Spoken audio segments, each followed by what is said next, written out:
Hey guys, welcome to our very special look at some of the new info from the early leak in this month's Game Informer regarding Halo Reach. Mr. Sark and I, being possibly the biggest Halo nerds at the office, decided to divulge some of the info straight to you. You know, so you don't have to risk reading illegal material on the internet.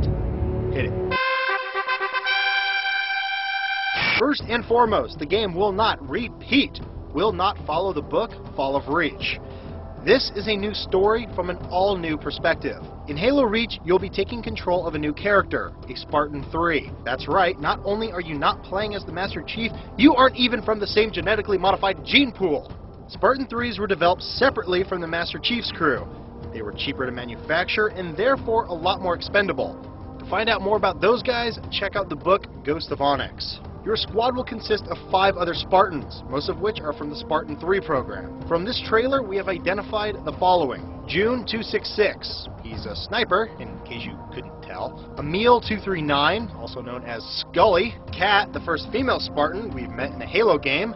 The one from Dead or Alive 4 doesn't really count. Here we can see she has a mechanical arm, which actually plays into her backstory. George, the only Spartan 2 of the group who happens to be a heavy weapons guy. Carter, the bald guy who appears to be the leader. And finally, you, Noble 6, the silent playable character similar to that of the Chief, but probably more like the rookie from ODST. On the graphics side, we already know the game is looking good, but technically things have gotten a lot bigger and better.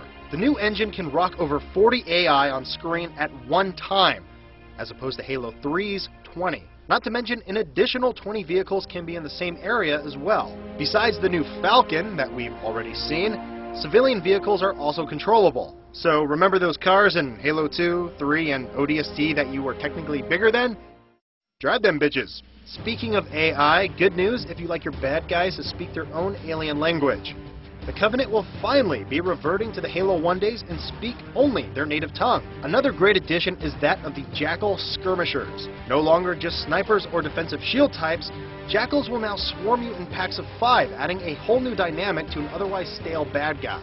That's about it for the general stuff. For the rest of the nitty-gritty, I've asked Mr. Sark to come in and give out some of his thoughts. Sark? Thanks, Pixel. Alright guys, now I know you've been asking for new gameplay updates in Halo ever since 2, and the good news is that they're here. Now we've been screaming for a sprint function or something to kick the game up a notch, and it's finally happening. You guys remember equipment pickups? Yeah, me neither. Radar jammers and flares, you might remember, were completely useless and were so bad Bungie took them off the online portion of the game. Thankfully, they're fixing all of this. No longer will you waste equipment pickups. This time, they're actual attachments to your armor. For example, you pick up a sprint upgrade and it'll allow you to run for short bursts.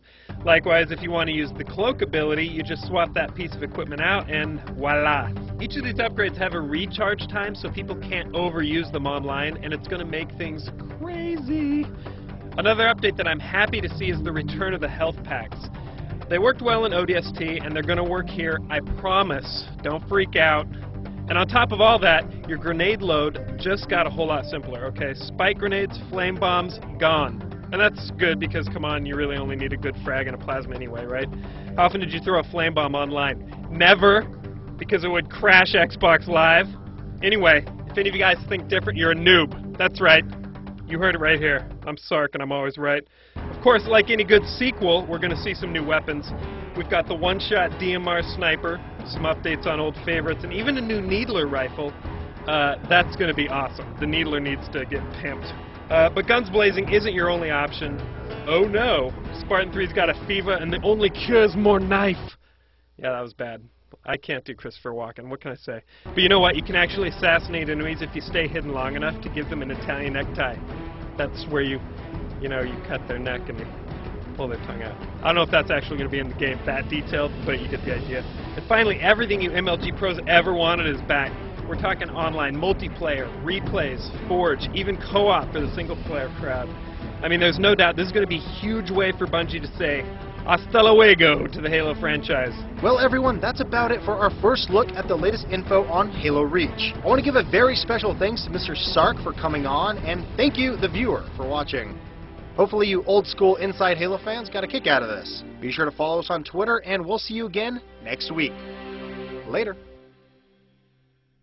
The bomb has been planted! you.